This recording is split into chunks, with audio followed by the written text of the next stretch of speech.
What is the mouth's role spiritually and perhaps literally as well?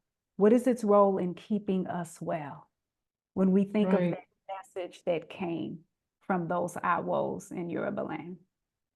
Well, there were Iyanifa that was chanted that spoke of, as you said, that there was going to be sickness or arum, but it also talked about, things that we could do to try to mitigate that. One of the things was eating lots of fruits, but in particular, to eat the African fruit. So I looked that up, because I didn't know much about the African fruit. What would we gain by eating that? And it turned out that, oh my goodness, it lowers blood pressure. It can be used for those who suffer from diabetes. It's also, can combat cancers and all different other kinds of things that it did. So here's an example whereby we're using our mouth to take in food that is going to keep us well and healthy. It also has a lot of different minerals and things like that that is also very good for us. But also, we talked about other kinds of things, depression, all right? And that people being depressed because they did not have money, they didn't have good finances. And so we also believe, as I said, that yes, mouth is a divinity. Ajay, which is wealth, okay, lives on the tongue. And so we can speak wealth, money, health, because a lot of times we don't realize that when we say wealth, we're not just talking dollars and cents. Okay. Wealth also is, and probably even more so, is good health, well-being, all of these things, family, children.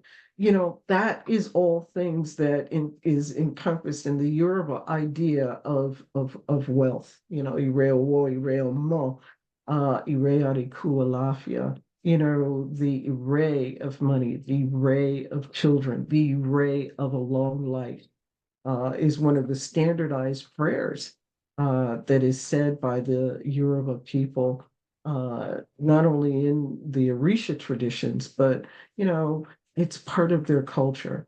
And so, when I say that, yes, I think that mouth certainly ties on in rather to, the reading of the year, these were ways in which that manifests and that, we can use our tongues to bring good to ourselves, to heal ourselves. We forget that we pray with our mouths and with prayer, right? And with breath. I mean, if we look at it from the Christian perspective, what did, Jesus do? Um, he gave to others what was given to him by his father. And then he took it and he used it to breathe on the people that he was talking to.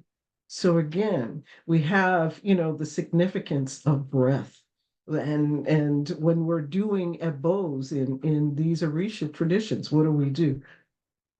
We breathe life onto something. We breathe onto the head when we're propitiating the head of another. So there's a lot of profound medicine, so to speak, in many different ways of the mouth that we're having an impact that has to do with the Odu that fell for the year and its orientation in terms of I'd like to believe that Ifa has a remedy of some sort for all kinds of things. And the thing of it is that just because it's not written or just because we don't know it doesn't mean that it doesn't exist. And that's why the onus is on us to do our own research and speak with our elders who, are the repository of this oral knowledge so that, oh, we get it. this is what mouth is for. This is what we can use. This is why we have to be careful what we say. This is why we have euphemisms. Don't waste your breath. Okay. And such, because it is our resource. We don't realize the importance of these things until someone does a study, usually in the West, and then they come out with, oh, breath is important. Oh, mouth is important. Oh, breast, look at that. Look what a breast is able to do for an infant. When Absolutely. here it was, we had this, it was a part of this culture all along. So I think that's the other side of that, that we have to be able to um, take some of these things from our elders, even some of the remedies, and understand that if I'm telling you to eat star apples, oh, there, I have a reason. And if you need more of a reason than the one that I gave you, all right, you can look it up. And I did. And so that I can show people from a scientific perspective, oh yeah, I can understand why Ifar would suggest strongly that we eat a lot of fruits, but particularly or especially eat the African star apple, because it does all of the things that we seem to be suffering, or that we may well suffer from this year, because COVID is still alive and well. Many different rhinoviruses are alive and well. Mm. Many different kinds of cancers. I could go on. But yet, again, these were all the things that were pointed out by Ifa that we could do. So, Thank you for that. And I would just add, seeing that and reading your work also made me think of emotional health and mental health and how powerful our mouths are in that. And so if we are depressed due to economic hardship, which is something that, the reading of the year talked about that could happen, there's many other areas that could cause depression.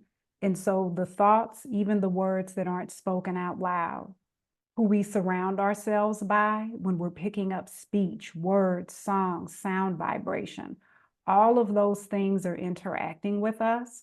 And so my added insight into that is to please everyone listening to this, regardless of where you come from, what your spiritual beliefs are or not, to take care of your mental health, take care of your emotional health. If you need support, get support. Surround yourself with people who lift you up, and pay attention to how your body reacts to the words that you hear. Your body is always speaking to you, always. And speak affirmative words. I tell my clients as a psychotherapist, I say, look at yourself in the mirror and find something good to say about yourself, because we're so critical. Is there one thing that you can find? And if it's, I got up mm, out of bed this morning, then praise that.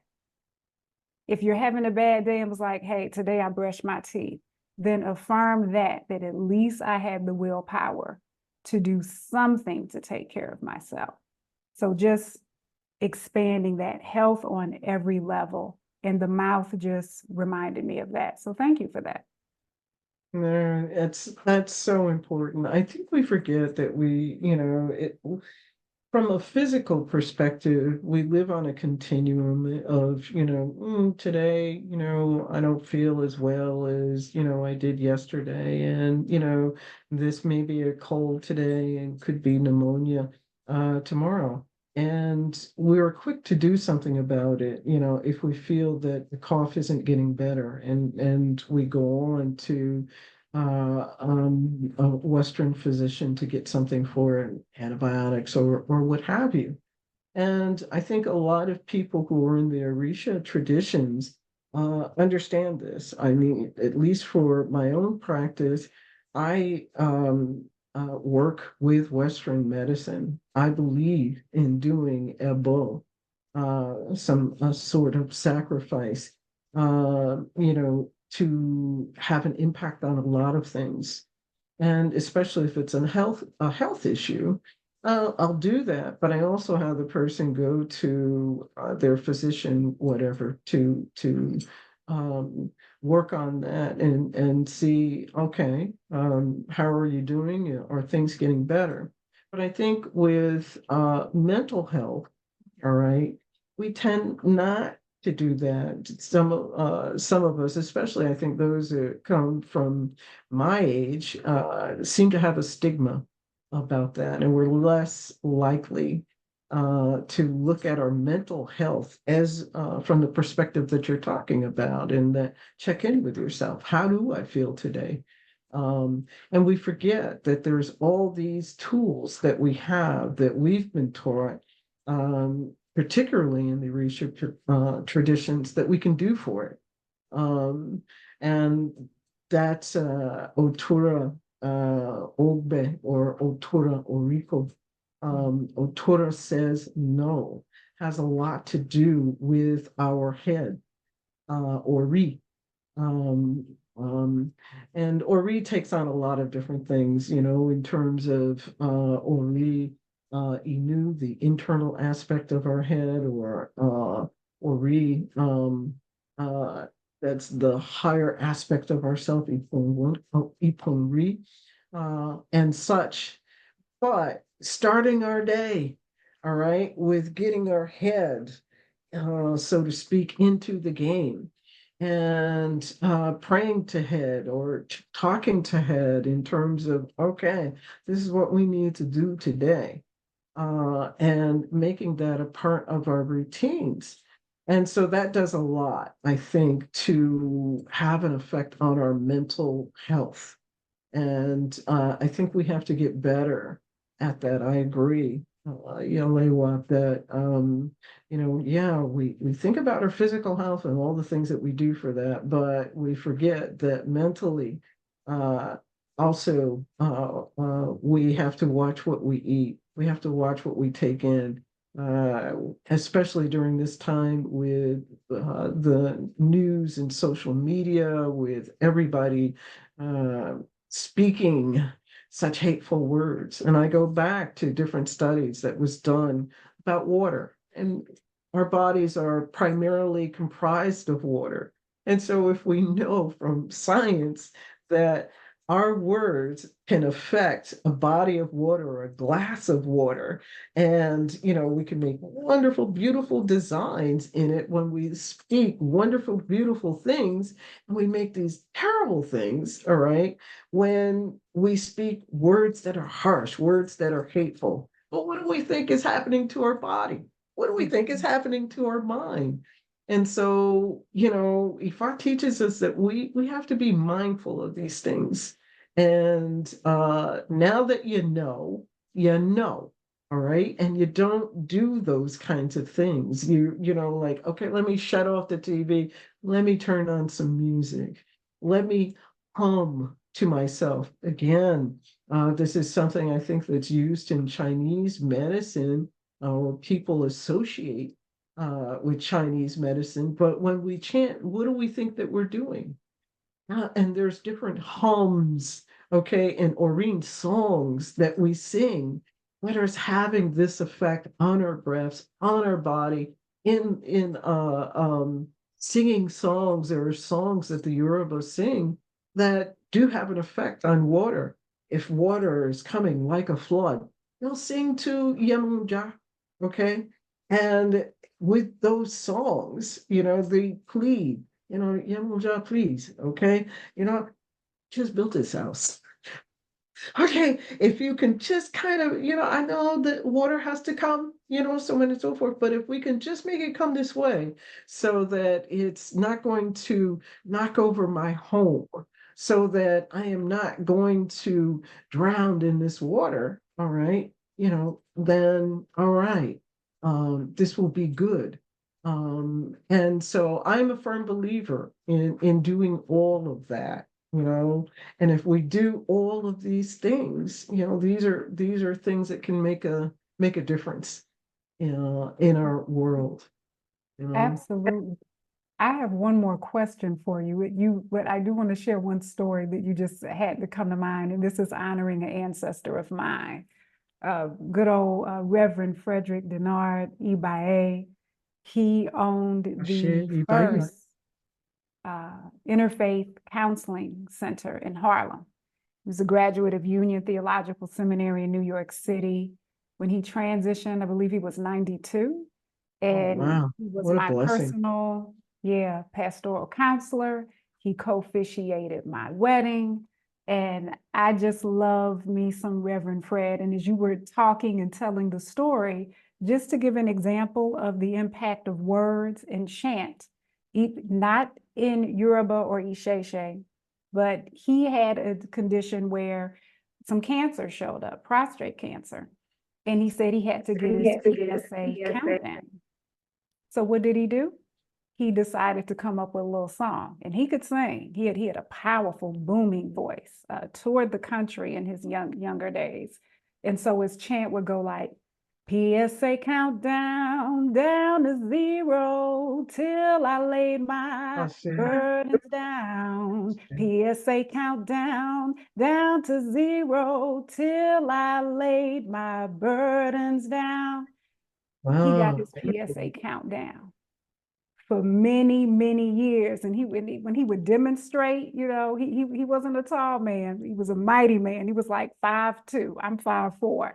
And he would get that like shoulder up and stomp on the ground and just sing it. And so again, I'm just sharing this is the power of affirmation and belief. And when we put our heart, right, the Okan, our heart into it, we can really change our inner state and inner landscape, and it can have an impact on our physicality. Exactly. So true. That's a wonderful story. Yeah. But it really does speak to the power, of words, and that we have the power, within us, to do these things. And some people would look at it in terms of, that's silly or whatever, and I would say not. And that's a perfect example of what can happen. You know, as my Ajabone used to say, hey, the life you save may be your own.